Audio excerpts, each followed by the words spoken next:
Champions লিগের quarter ফাইনালের draw আজকে বাংলাদেশ সময় বিকাল 5:30টায়, আমাদের সময় আগামীকাল সকাল খুব ভোরে এরিক সকাল 7:30টায়। এই ড্রগুলো সবসময় এরকম হয়, মানে ঘুম থেকে উঠে দেখি যে অনেক কিছু হয়ে গেছে, বাট ইন্টারেস্টিং একটা ড্র হবে।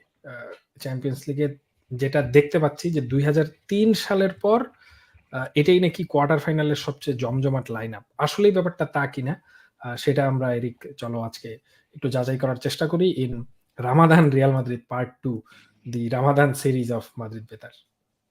Sounds good. Let's do it.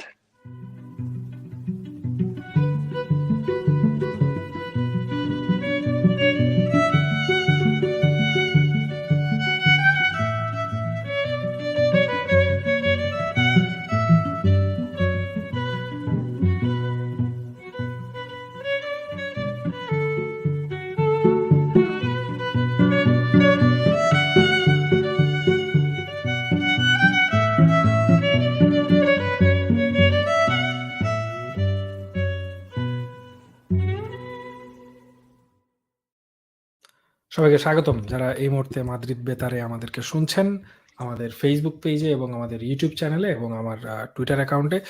সবাইকে স্বাগতম। আমরা এই এপিসোডটা যখন রেকর্ড করছি তখনও পর্যন্ত চ্যাম্পিয়ন্স লিগের কোয়ার্টার ফাইনালের ড্রটা হয়নি।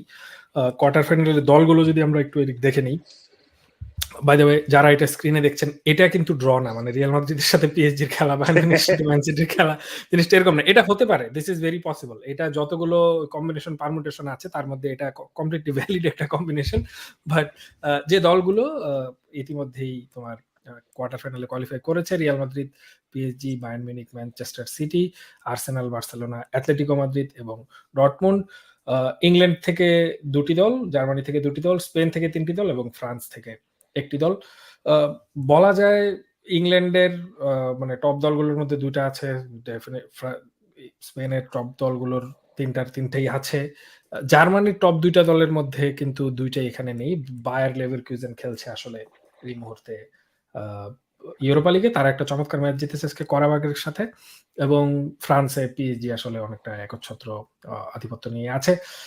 রিয়াল মাদ্রিদের খেলা কার সাথে পড়লে ভালো হয় এই ব্যাপারে এরিক একটা জমজমাট আলোচনা সোশ্যাল মিডিয়া চলছে। এখানে জগতের সবকিছুর মতো এইখানেও জনগণ 2 ভাগে বিভক্ত।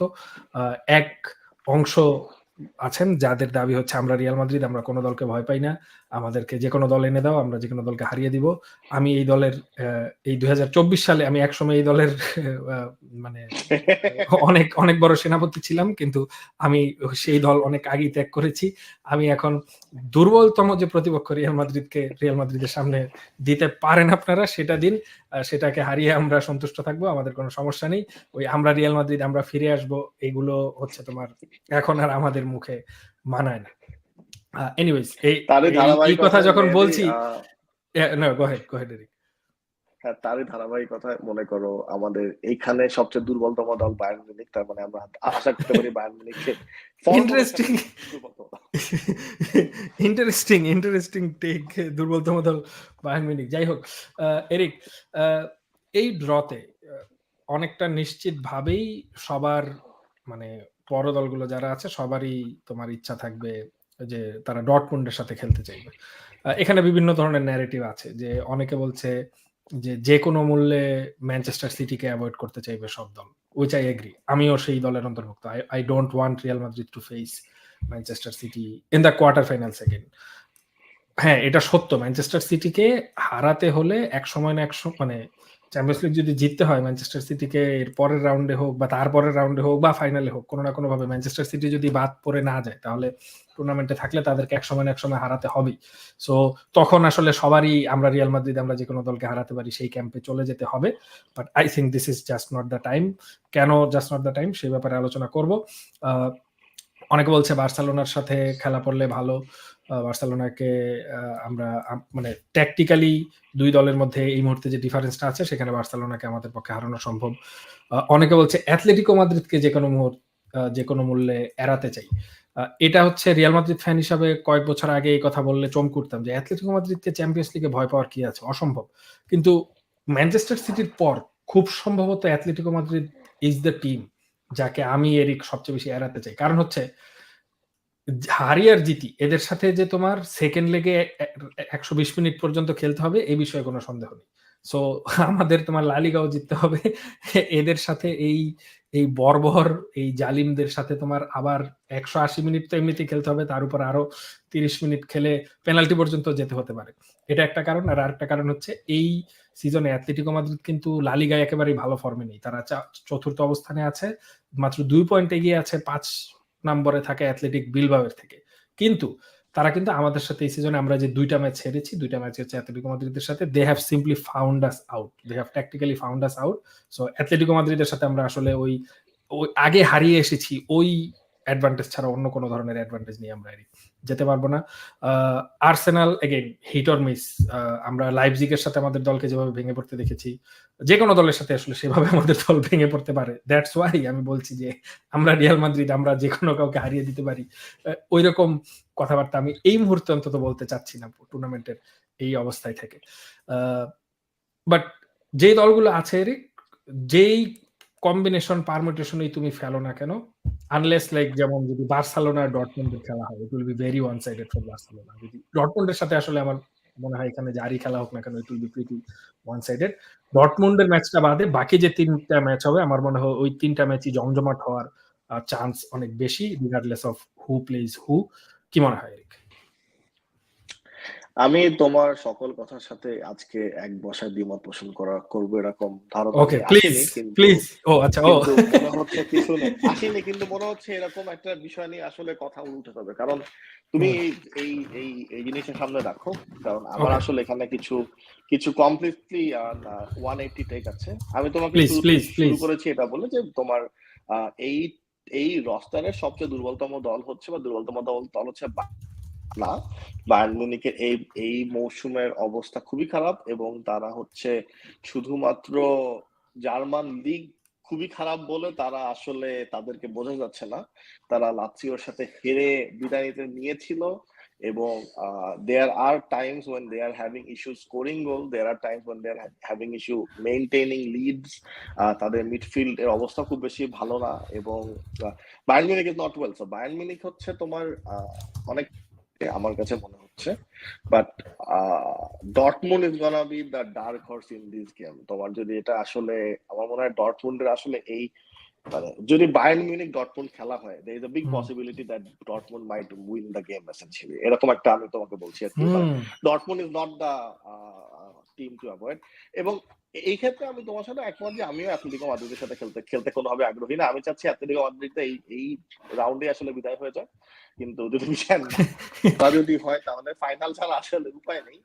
ফাইনাল বা সেমিফাইনাল মানে ক্রাঞ্চ মোমেন্ট ছাড়া। কারণ কি, তুমি খুবই একটা ভালো কথা বলেছো যে এটা অ্যাটলেটিকো মাদ্রিদের সাথে খেলা হলে it's gonna be an endurance game. First হাফে 1-1 ড্র হবে, সেকেন্ড হাফে 120 মিনিটের মাথায় গিয়ে 118 মিনিটের মাথায় কে ভালো খেলে কে খারাপ খেলে, মেনি থিংস ক্যান হ্যাপেন 118 মিনিটের মাথায়। না প্রতিবার তো আসলে তোমার ভাগ্য আমাদের সহায় না হতে পারে।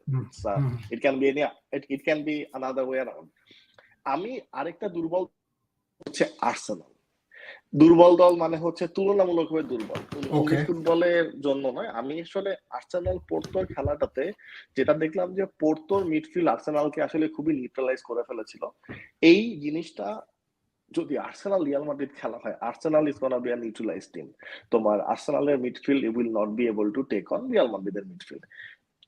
Real Madrid midfield is the best midfield in this world. এটা তোমার ক্লাব সাপোর্ট করি বলে দেখে না, দিস ইজ জাস্ট ফ্যাক্টস। হ্যাঁ, সো এই মিডফিল্ডটাকে আসলে পোর্টোর এগেইনস্ট আর্সেনালের সাফার করাটা দেখে মনে হলো যে এইটা মনে করো রিয়াল মাদ্রিদের ট্রেকে যাওয়াটা, মানে রিয়াল মাদ্রিদের আসলে এরকম লাইপজিগের এগেইনস্টে যখন ভেঙে পড়লো যে তোমার হচ্ছে জাবি সিমন বল নিয়ে মনের সুখে ঘোরাঘুরি করছেন মাঠের মধ্যে, তাকে কেউ কিছু বলছে না, ড্যানি অলমোর বল যাচ্ছে, সে খালি বসে আছেন, এরকম কিছু না হলে আর্সেনালের বল প্রগ্রেশনের সমস্যা হতে পারে। আমার মতে যদি আইডিয়াল যদি আমি কোনো করে নেই, আমি তাহলে আসলে বায়ার্ন মিউনিখ অথবা হচ্ছে তোমার আর্সেনাল এই দুইটার একজনকে ধরে নিব। এটা ছাড়া পিএসজি নিয়ে আসলে আলাদা করে কিছু বলার কিছু নেই, বা ম্যানচেস্টার সিটি নিয়ে। তবে আমি বলবো যে Manchester city is not the Manchester city that demolished Real Madrid last couple years. That Manchester City is not there anymore. Manchester City has been playing well, কিন্তু গত মৌসুমে যেরকম অপ্রতিরোধ্য গতি দেখছিল এটা কিন্তু আসলে এই মৌসুমে দেখোনি। এবং তুমি এটা লিভারপুলের সাথে লাস্ট গেমটা তুমি খেয়াল করে দেখো, Liverpool neutralise D Bruyne completely, এবং তার কারণে আর্লিং হল্যান্ডও কিন্তু আসলে effective ছিলেন না। That means like this Manchester City does not have a lot of option when it comes to scoring goals or when it comes to having a creative outlook on attack.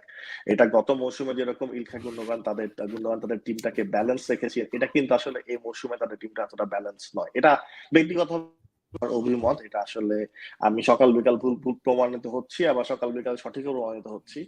So that's what I'm gonna say. Like this is gonna be an interesting quarter final. Mary, এখানে আমি আরেকটু তোমাকে point add করতে চাই please. এটা আসলে না বললেই নয়। উয়েফা তোমার এত সুপার লিগের বিরোধিতা করে, এই 8টা দলের সবাই তো সুপার লিগের ভিতরেই ছিল। পিএসজি এর ব্যান্ড ছিল না, বাকি সবগুলোই ছিল। বাকি সবগুলাই ছিল। তো 8টা যে 6টা ধরো, মানে এই Real Madrid, Barcelona, Manchester City, like this আর Atletico Madrid, this are big clubs. এখানে যারা খেলছে তারা সবাই বড় ক্লাব।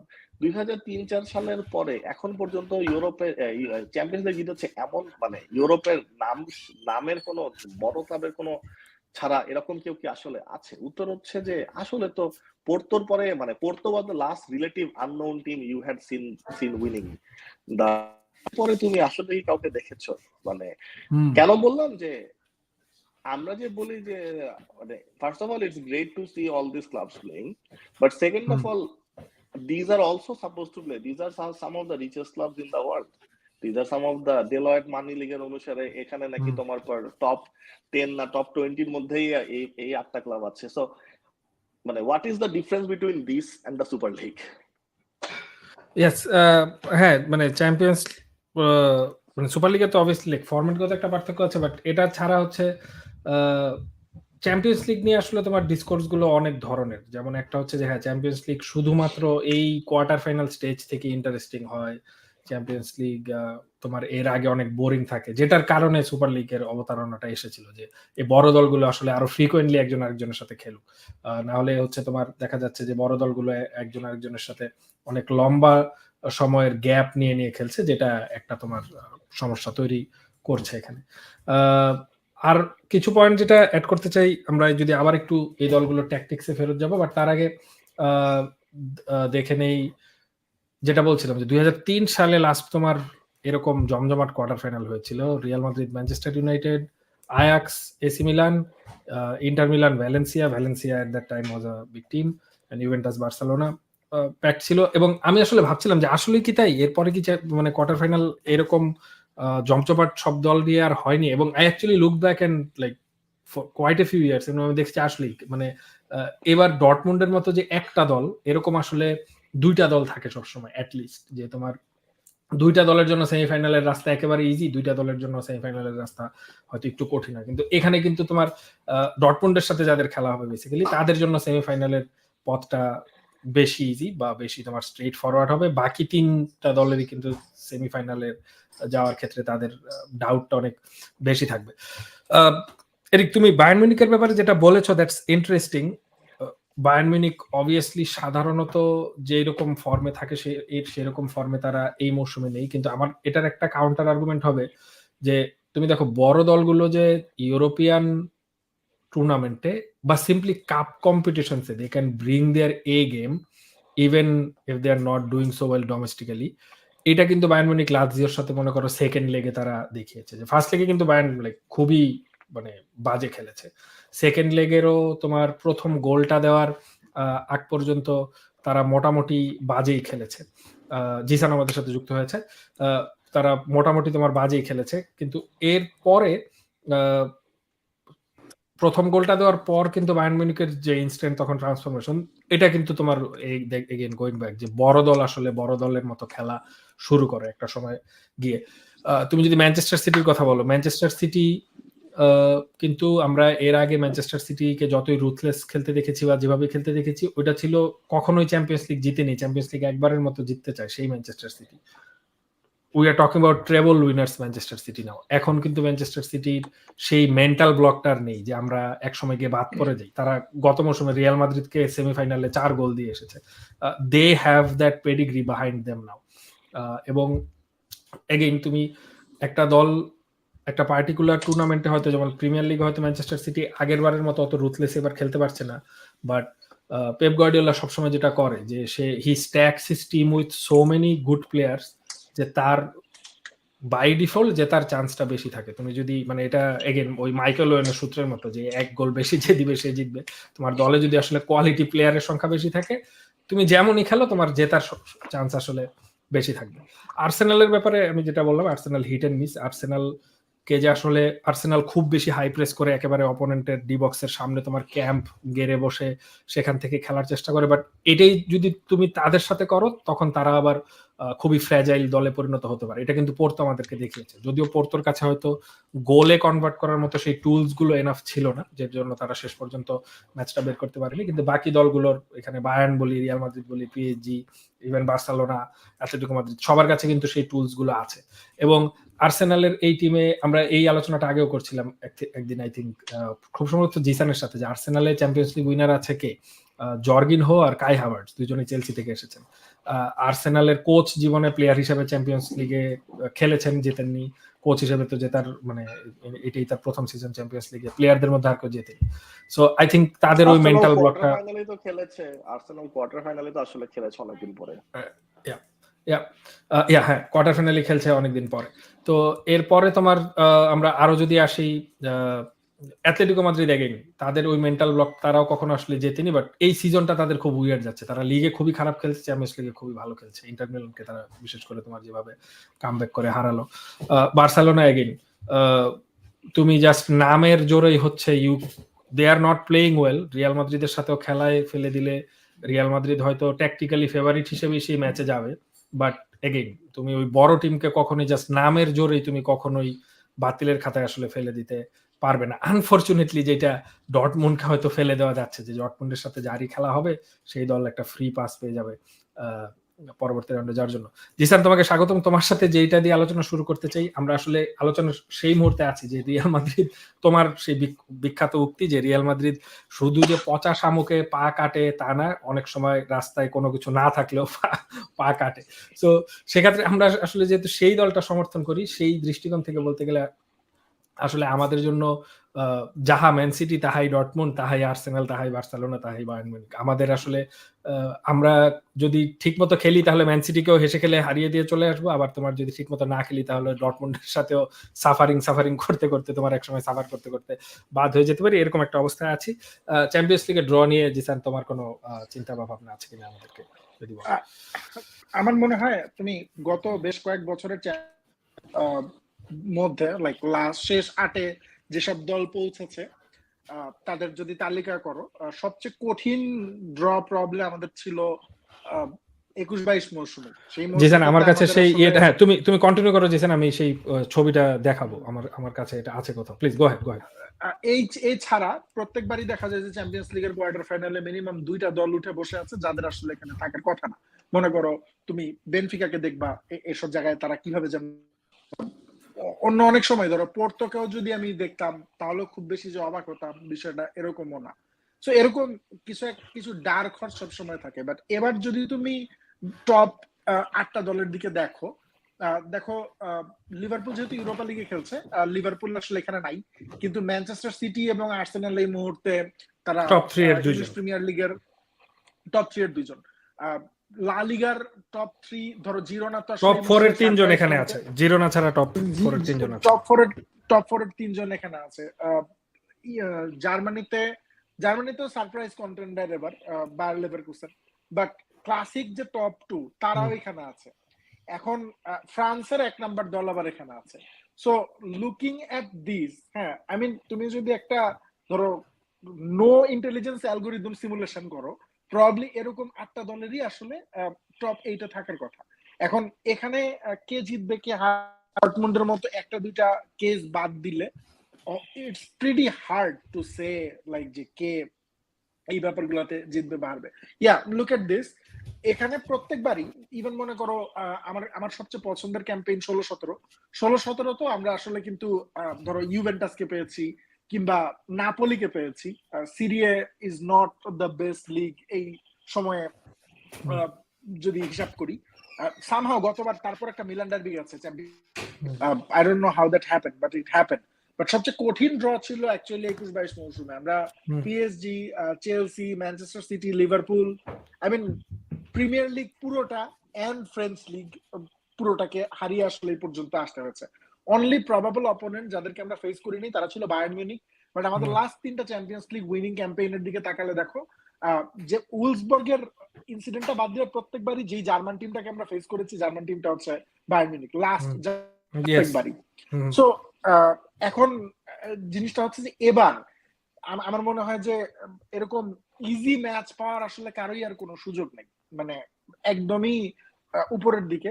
সো আমি যদি বলি যে এখন আমাকে র্যাঙ্কিং করতে হবে উপরের দিকে কে থাকবে, প্রবাবলি ম্যানচেস্টার সিটি বেশিরভাগ মানুষেরই 1 নাম্বার পিকে থাকবে। বাট আমার কাছে যেটা মনে হয় যে ইন আ গুড ডে, তুমি একটাকে যেটা বলেছো যে রিয়াল মাদ্রিদ এই মুহূর্তে has the capacity to like get past Manchester by 4-0 গত মৌসুমের কোট আনকোট রিভেঞ্জের হিসাব করে না করে যদি বলি 1-0, 2-0, 2-1 এই ধরনের স্কোর লাইন নিয়ে বের হয়ে যাওয়ার সামর্থ্য কিন্তু আমাদের আসলেই আছে।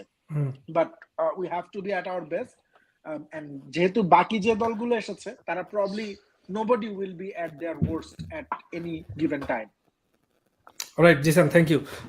যেই ব্যাপারটা নিয়ে একটু আলোচনা করতে চাই, চ্যাম্পিয়ন্স লিগের এর বাইরে এসে, তোমার ড্রয়ের বাইরে এসে, আমি কিছুক্ষণ আগে আমাদের গ্রুপ চ্যাটে যেটা শেয়ার করেছি যে ভিনিসিয়াস জুনিয়রের ব্যাপারে রিয়াল মাদ্রিদের সোশ্যাল মিডিয়া প্ল্যাটফর্মেই তোমার একটা ছবি দেওয়া হয়েছে যেখানে আই থিঙ্ক ওই ভিনি ভিসি নামে একটা টাইটেল দেওয়া হয়েছে, সেখানে বানর থেকে যে একসময় মানুষ হয়েছে, ওই যে আমরা দেখি একটা ওই শিলাহুট টাইপের ইমেজ অনেক জায়গায় অনেক সময় দেখা যায়, সেটাকে সেখানে পাঞ্চ করে একটা পোস্ট দেওয়া হয়েছিল। রিপোর্টটা এসেছে এরকম যে ভিনিসিয়াস জুনিয়র এটা দেখার পর তিনি ভ্যালেন্সিয়ার সাথে, এবং এটা অফ অল ম্যাচেস ভ্যালেন্সিয়া ম্যাচের আগে এটা রিয়াল মাদ্রিদের সোশ্যাল মিডিয়া প্ল্যাটফর্মগুলোতে ইনস্টাগ্রামে বিশেষ করে প্রচার করা হয়েছিল। 30 মিনিটের মধ্যে সেটা আবার ডিলিট করে ফেলা হয়। ভিনিসিয়াস জুনিয়র এটা দেখার সাথে সাথে তিনি আসলে আর খেলতেই অস্বীকৃতি জানিয়েছিলেন, কিন্তু তারপর হোজে আনহেল সানচেজ তাকে বুঝিয়েছেন যে এটা আসলে যারা করেছে তাদেরকে শাস্তির আওতায় আনা হবে। পারসুয়েট করে ভিনিসিয়াসকে আসলে তিনি খেলতে রাজি করেছেন। ভিনিসিয়াস সেই ম্যাচে রিয়াল মাদ্রিদের বেস্ট প্লেয়ার ছিলেন, তিনি 2টা গোল করে একটা পয়েন্ট দলের জন্য জিতে নিয়ে এসেছেন চরম হস্টেল এনভায়রনমেন্টে। এই ব্যাপারটা নিয়ে আমি একটু কথা বলতে চাই। আই হোপ যে রিয়াল মাদ্রিদ এটা যে পোস্ট করেছে তাকে এবং তার ইমিডিয়েট সুপারভাইজারকে মানে অন দ্য স্পট ওইখানেই ফায়ার করেছে। যদি মানে রিয়াল মাদ্রিদ ওই যে তদন্ত কমিটি গঠন করে থাকে যে কি হয়েছে, then that will be very very disappointing. যদি রিয়াল মাদ্রিদ অন স্পট এখানে যে আপলোড করেছে এবং তাকে এবং তার ইমিডিয়েট সুপারভাইজারকে আসলে ফায়ার করে না থাকে, তাহলে আমি খুবই ডিসঅ্যাপয়েন্টেড হব। আই হোপ যে রিয়াল মাদ্রিদ সেটাই করেছে, কারণ যেই করেছে সে মানে ওই রিয়াল মাদ্রিদের হয়ে ভলান্টারিলি কন্ট্রিবিউট করেনি, সে রিয়াল মাদ্রিদের পেইড এমপ্লয়ি। সো রিয়াল মাদ্রিদের একজন পেইড এমপ্লয়ি যদি ভিনিসিয়াস জুনিয়রের এগেনস্টে, যিনি হচ্ছেন এই মুহূর্তে ইউনেস্কোর তোমার অ্যান্টি রেসিজম, ইউনেস্কোর পিস অ্যাম্বাসেডর, তিনি ফিফার অ্যান্টি রেসিজম কমিটির চেয়ার, রিয়াল মাদ্রিদ যে লা লিগার এগেনস্টে এবং স্প্যানিশ কালচারের এগেনস্টে একটা রেসিজমের বিরুদ্ধে যে একটা ফাইট তৈরি করতে যাচ্ছে, সেইখানেও ভিনিসিয়াস হচ্ছে আমাদের চ্যাম্পিয়ন। সেই ভিনিসিয়াসের এগেনস্টে যদি অবভিয়াসলি এখানে রেসিস্ট আক্রমণ করতে এই ছবিটা দেওয়া হয়নি, আই আন্ডারস্ট্যান্ড দ্যাট, বাট এখানে যে তোমার একটা শিক্ষার অভাব আছে যে কোথায় কোন পোস্ট দিতে হবে, কোনটার মানে আমার কাছে ভালো মনে হলে আমি সেটাকে আমার দলের প্লেয়ারের ছবি দিয়ে আপলোড করে দিলাম। Obviously probably someone very young did this, but young or old, I hope that person got fired. I hope that person's supervisor got fired. And I'm pretty sure that's what happened, কারণ Vinicius এইসব ব্যাপারে খুব usually সরব থাকেন তিনি, এবং thanks to Vinicius যে সে কিন্তু আসলে এই ব্যাপারটা নিয়ে পাবলিকলি রিয়াল মাদ্রিদকে কোনোভাবে হিউমিলিয়েট করেনি। এটা কিন্তু আমরা আজকে সংবাদপত্রের মারফত জেনেছি, একটা মিডিয়া আউটলেটের মারফত জেনেছি। এটা কিন্তু ভিনিসিয়াস নিজে এটা নিয়ে কোনো উচ্চবাচ্য করেনি। ক্লাবের ইন্টারনাল ম্যাটার কিন্তু সে ইন্টারনালি রিজলভ করার চেষ্টা করেছে। Again kudos to him, but this was something very bad. আরেকটা ব্যাপার হচ্ছে এটা যেভাবে হয়েছে কিনা হোপফুলি এই ধরনের ব্যাপার রিয়াল মাদ্রিদের মানে সোশ্যাল মিডিয়া স্ফিয়ারে ভবিষ্যতে আমরা মানে হতে দেখবো না। যদি হতে দেখি তাহলে আসলে খুবই ব্যাপারটা খারাপ হবে। আমরা কিছুদিন আগে দেখেছি যে নাপোলি তাদের নিজেদের প্লেয়ারদের এগেনস্টই ভিক্টর ওসিমেনের এগেনস্টে এই ধরনের পোস্ট করেছিল। তারপর ওসিমেন আসলে ক্লাব ছেড়েই একসময় চলে যেতে চেয়েছেন, ওপেনলি এই কথা বলেছেন। তো ভিনিসিয়াস জুনিয়র আমাদের যেখানে franchise player, face of the franchise, তাকে নিয়ে এই ধরনের মানে অবহেলা সূচক একটা পোস্ট আমাকে এটা খুবই আহত করেছে। and this was just terribly disappointing. Anything to add, guys? Poster মানে কি?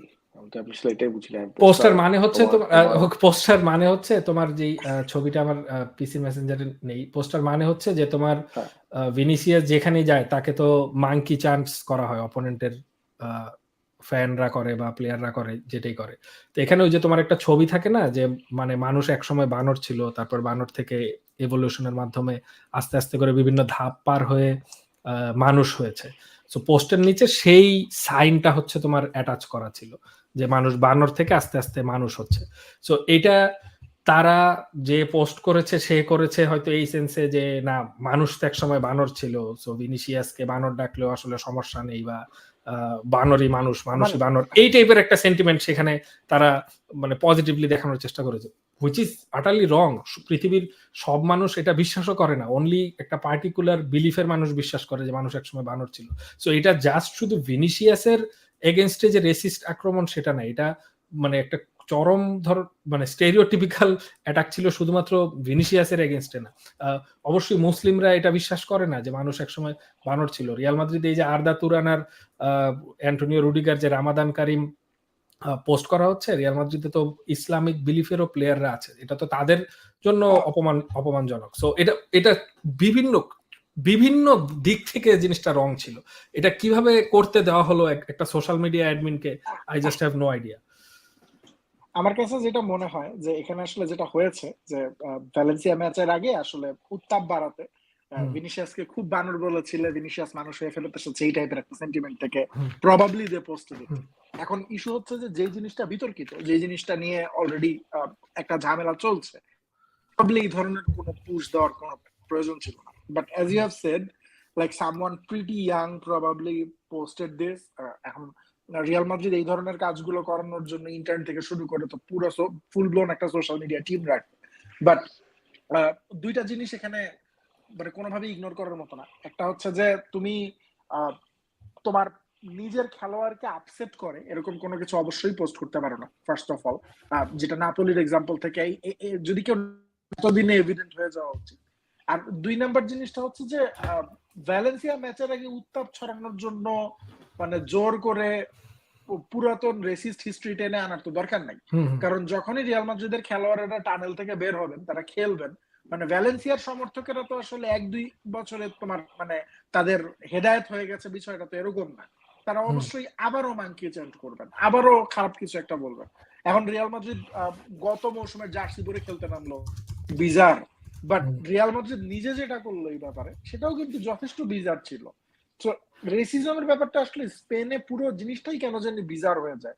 এন্ড এটার ওই যে যেটা তুমি বললা যে রেসিজম সংক্রান্ত শিক্ষার অভাব, এটা আমি আর তুমি মনে করি যে আসলে এটা তো একদম গিভেন, এটা তো মানুষের থাকাই উচিত, মানে এটা কেন মানুষের থাকবে না। বাট এটা যে নাই, মানে এই ধরনের আচরণগুলো স্ট্রিং করলে কিন্তু এটা ক্লিয়ারলি বোঝা যায়। আচ্ছা, আমার এখানে দুইটা ছোট পয়েন্ট আছে অ্যাড করার মতো। আমার this thing has been taken out of proportion completely. কারণ এই যে যেই জিনিসটা নিয়ে প্রশ্ন করা হচ্ছে সেটা আসলে হচ্ছে একটা র্যাপারের, হ্যাঁ একটা ডিজের লোগো, হ্যাঁ একটা ডিজের লোগো, এবং ডিজের নাম হচ্ছে ভিনিসিয়াস। হ্যাঁ, সো ভিনিসিয়াসের ডিজের লোগো, সেটা সে ভিনিসিয়াস জুনিয়রের ছবিতে I have a feeling that this guy posted this photo himself and then real tweet this or get some sort of retweet মাত্রই affiliation or non affiliation। না, Vinicius probably না, Vinicius কিন্তু এইসব ডিজেদের সাথে র্যাপারদের সাথে প্রচুর সময় কাটায়, he probably even knows that guy. But তুমি দেখো ভিনিসিয়াসের কনটেক্সটে তো এরিক জিনিসটা খুব সেনসিটিভ। এনিথিং ওয়েন তুমি দেখো এই যে বার্সেলোনার খেলা হচ্ছিল নাপোলির সাথে, অ্যাথলেটিকোর খেলা হচ্ছিল ইন্টারের সাথে, সেখানে দর্শক মাঠের বাইরে ভিনিসিয়াস শিম্পাঞ্জি এই ধরনের তোমার না, চান্স আমি দিচ্ছিল। আমি আমি আমি আমি বুঝছি সেই কথা। আমার কথা হচ্ছে যে তোমার I get that, but thing is that আমার মনে হয় যেহেতু জিনিসটা মানে বিষয়টা যেহেতু সেন্সিটিভ, অবশ্যই এখানে সতর্কতা অবলম্বন করা উচিত। কিন্তু একই সাথে আহ, এই বিষয়টা নিয়ে যত বেশি তুমি মনে করো জিনিসটাকে এখন এই মুহূর্তে যত বেশি হচ্ছে এটাকে তুমি আরো বেশি কালার, তত হয়তো এটা যেই কনটেক্সটে দেয়া হয়েছে সেই কনটেক্সটার হাতের নাগা, সেই কনটেক্সট দূরের কথা, তার থেকে অনেক দূরে চলে যাবে। অনেক সময় হয় না তোমার কনটেক্সট ছাড়া একটা জিনিস খুবই অফেন্সিভ মনে হয়।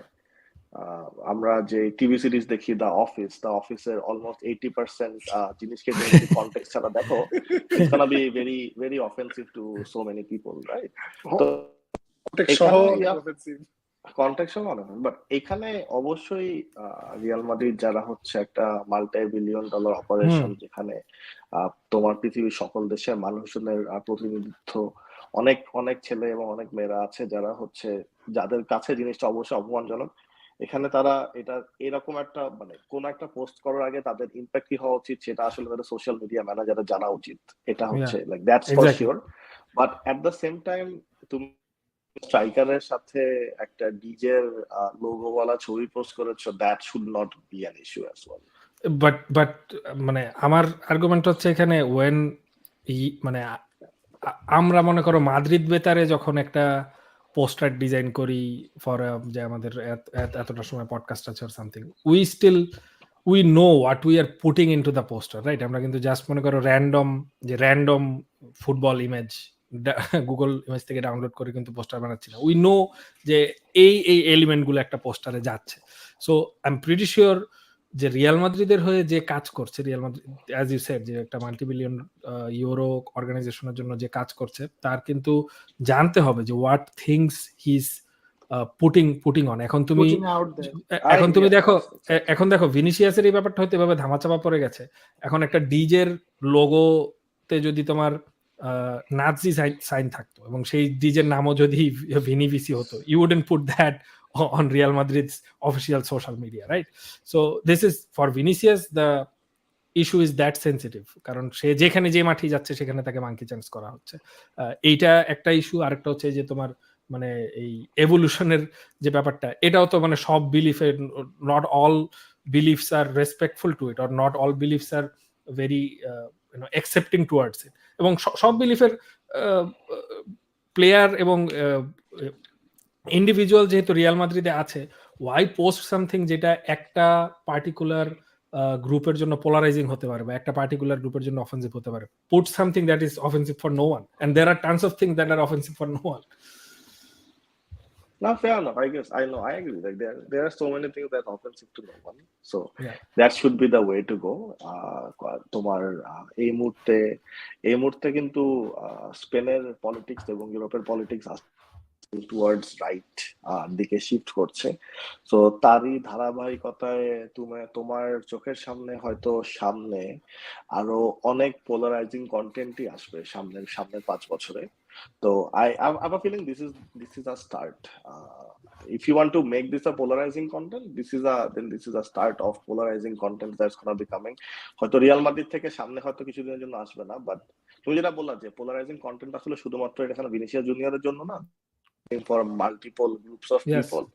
So for multiple groups of people, I have a feeling Europe is gonna be getting more polarizing over the years. তুমি নিজে নর্থ আমেরিকাতে পপুলিস্ট বা রাইট উইং ন্যাশনাল পলিটিক্যাল পার্টির উত্থান দেখছো। তো সেই কনটেক্সট থেকে আসলে যে দিস ইজ দিনের শেষে যদি এরকম হতো, এই বিষয়টাকে আসলে একটু যদি অন্যভাবে দেখি, যদি এরকম হতো যে তোমার সাউথ এশিয়া এবং সাউথ মানে হচ্ছে ডলার স্প্যানিশ ফুটবল ইনকাম করছে, তাহলে I guess it wouldn't have been this polarizing in the future as well, because it's very concerning is what I'm gonna say, but I have a feeling this is not the end. হ্যাঁ, এবং again kudos to Vinicius for keeping it in house. এটা যেভাবেই হোক বের হয়েছে, এটা ভিনিসিয়াসের camp থেকে বের হয়েছে কিনা আমি জানি না, বাট সে যে আসলে নিজে পাবলিকলি এটা নিয়ে কোনো মন্তব্য করেনি, সেটা দ্যাট ওয়াজ প্রবাবলি, সে যদি করতো I think that would not have been something entirely wrong, কারণ যেখানে সব বাইরের ক্লাবের এগেনস্টে আমি ফাইট করছি, সেখানে আমার নিজের ক্লাব যদি এই ধরনের মানে স্টুপিড কাজকর্ম করে, then that should probably be called out as well. But Vinicius in the end did the right thing. Vinicius কিন্তু ওই যে অ্যাথলেটিকো মাদ্রিদের এবং ইন্টার মিলানের খেলার আগেও যে তার নামে মাঙ্কি চান্স করা হয়েছে, এটা নিয়ে সেই ইউএফএ এবং চ্যাম্পিয়ন্স লিগকে কিন্তু সরাসরি টুইটারে সে এবং সোশ্যাল মিডিয়া কল আউট করেছে যে হোয়াট পানিশমেন্ট ইজ আমার কিন্তু ফর দিস গাইস। ভিনিসিয়াসের পলিসিটা খুব ভালো লাগছে মেহেদী। এখানে তোমার আমরা এই মৌসুমের শুরুতে Vinicius Junior did something, we actually talked against it and we were saying that it's সবসময় তোমার ভিনিসিয়াস জুনিয়র, আই বিলিভ এই মৌসুমের শুরুতে he went ahead with some polarising statement of his own, এবং at that time it felt new. তারপরে জিনিসটা অনেকটা কিন্তু ওয়ান অফ এর মতো হয়ে গেল। এরপর থেকে ভিনিসিয়াস জুনিয়র তোমার তিনি যথেষ্ট পরিমাণ পুরো ব্যাপারটা হ্যান্ডেল করার জন্য, এবং this shows that Vinicius junior নিজে আসলে একজন খেলোয়াড় হিসাবে এই রকম পোস্ট যারা করছে তাদের চেয়ে আসলে অনেক বেশি mature. He understand what is more important, and more importantly he understand who to ask. আসলে এরকম ক্ষেত্রে তুমি যত রিয়াকশন করবা তত কিন্তু তোমার এগেইনস্টে যারা মাঙ্কি চ্যান্স করছে, like it's you are essentially validating their activity, right? But if you are instead of reacting, if you take legal actions to the governing bodies, তাহলে কিন্তু মানে this is a more mature approach to solving this problems. আমার আসলে এই অ্যাপ্রোচটা খুব ভালো লেগেছে যে তোমার রিয়াল মাদ্রিদের সাথে সে খুবই অফেন্ডেড ফিল করেছে, but I like how he handle this entire thing. Alright, আমরা আজকের এপিসোডটা এখানে শেষ করবো। জিসান এবং এরিক, তোমাদেরকে যুক্ত হওয়ার জন্য ধন্যবাদ। দর্শক যারা ড্রটা দেখবেন চ্যাম্পিয়ন্স লিগের, আশা করছি রিয়াল মাদ্রিদ একটা ফেভারেবল ড্র পাবে, আর যদি ফেভারেবল ড্র নাও পায় তাহলে it's the champions league we have to play.